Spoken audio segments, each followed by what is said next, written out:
Hey lovelies, long time no see. Yes, I'm back. I miss you guys so much. Like, it's so crazy. But yes, you see by the title what we're about to get into, so let's definitely get into it. I'm a mom now, so yeah, it's a whole lot that need to be catched up on. But for the sake of this video, we will just be focusing on that topic right now. Oh my goodness, I hope this video don't go over 20 minutes, but this video is definitely long overdue. Why? Because my baby is now 10 months. So let me give you guys my postpartum update, or my postpartum experience from birthing to now. Okay, so first thing first is my birthing. So I was originally supposed to have a home birth or a water birth at that, but you know, Allah have his own plans. You can't beat his plans. So with that being the case, I had some type of like aching in my kidney. So we went to the hospital, but I was in labor for 27 hours. Why? Because I didn't have any epidural. I didn't have anything of that sort. I wasn't feeling any. I was feeling some of my contractions, but not as much until it was like the last hour. Yeah, till the last hour. But I did push out my son in 20 minutes.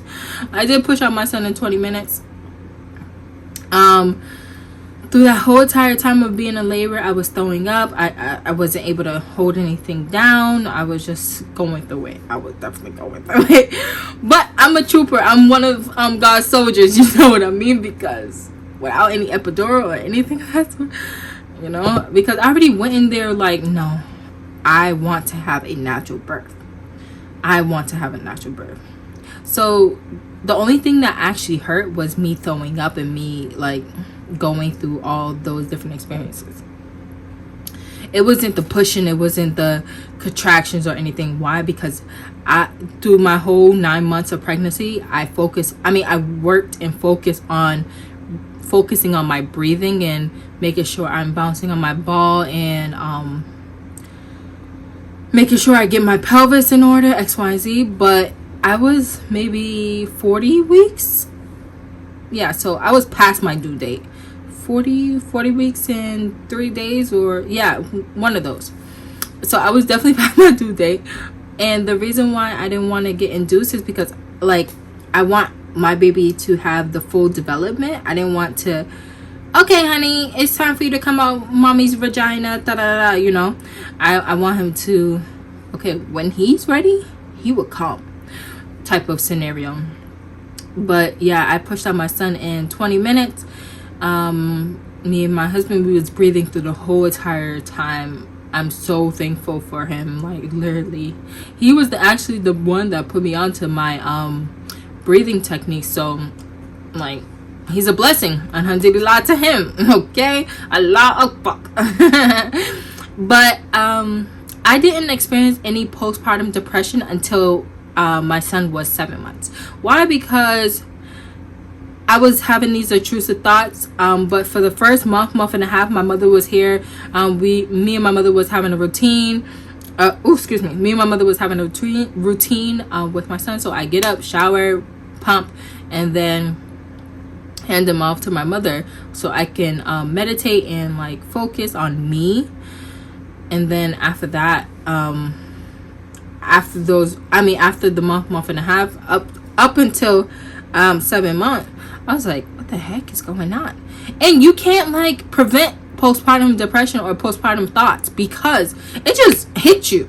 I didn't expect at 7 months I had postpartum thoughts or postpartum depression, because through the whole entire pregnancy, through the whole entire time of my son being here, I'm like, I'm so happy.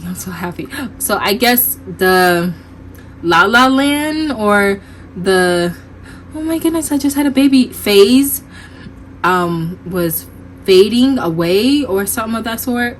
I don't know what it was, because I'm still in that phase right now, or I have that phase sometimes when I just hold my son and I'm like, oh, my little baby, or oh my goodness, my baby's 10 months. Like, yeah, they grow fast. They grow absolutely fast. Like, he have 2 teeth. He have 4 teeth coming up.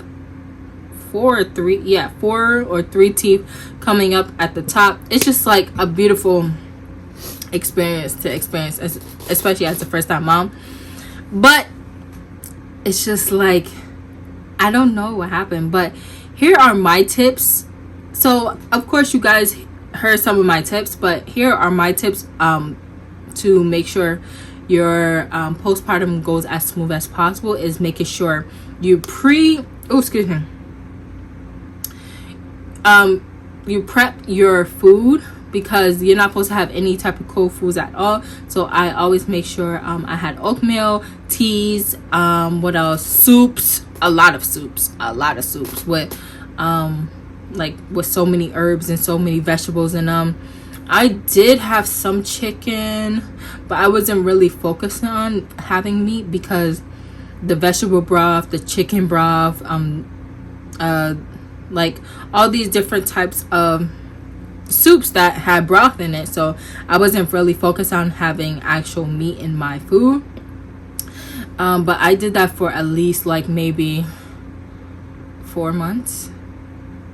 Yeah, 4 months. So I was like, okay, my body is having time to recover.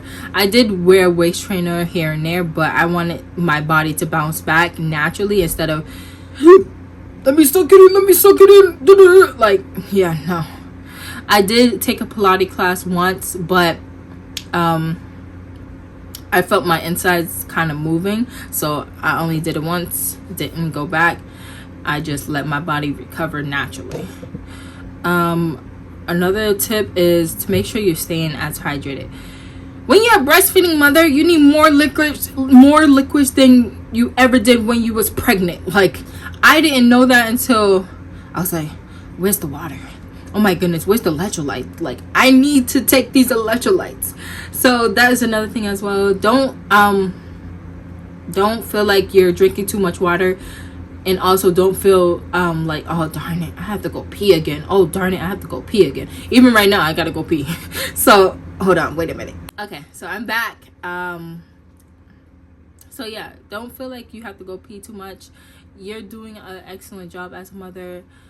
Everything that you're doing right now is wonderful. Just make sure if you're 30 or 90 days postpartum, making sure you feed your body all the nutrients and all the electrolytes that it needs to recover and you bounce back like natural. Because I am bouncing back, but should I say it? But we are pregnant again, so alhamdulillah to us again, you know. So yeah, surprise, yes, we are pregnant.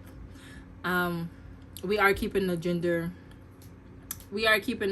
a little secret. So yeah, that's another thing as well.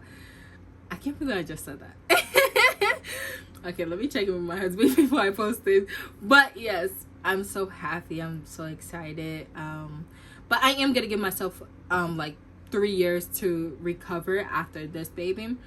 So that's why I really wanted to do a postpartum update, and then I'm gonna do another postpartum update like when our second baby gets here, inshallah, subhanallah. So yeah, but anyways, I do take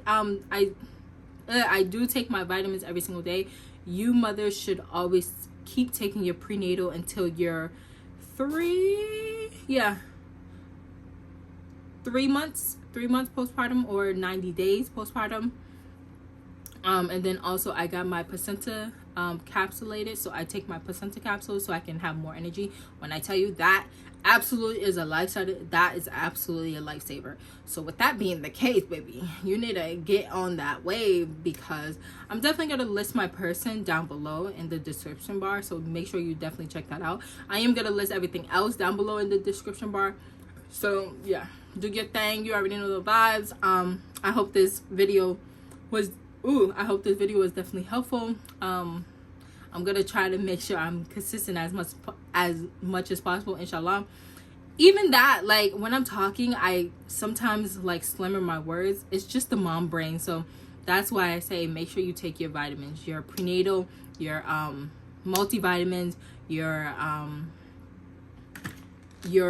B3. This is the brand, like the Black Girl vitamins. These are like my favorite vitamins ever. I take my collagen from them.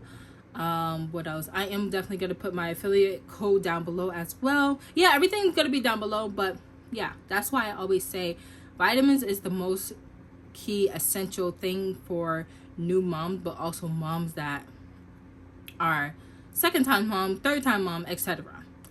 Because vitamins will definitely give you the extra boost that you didn't know you needed until you actually take them, on top of the warm foods, on top of the electrolytes. So yeah, but I truly hope you guys love this video. More videos coming soon, inshallah, subhanallah, and assalamu alaikum. Bye guys.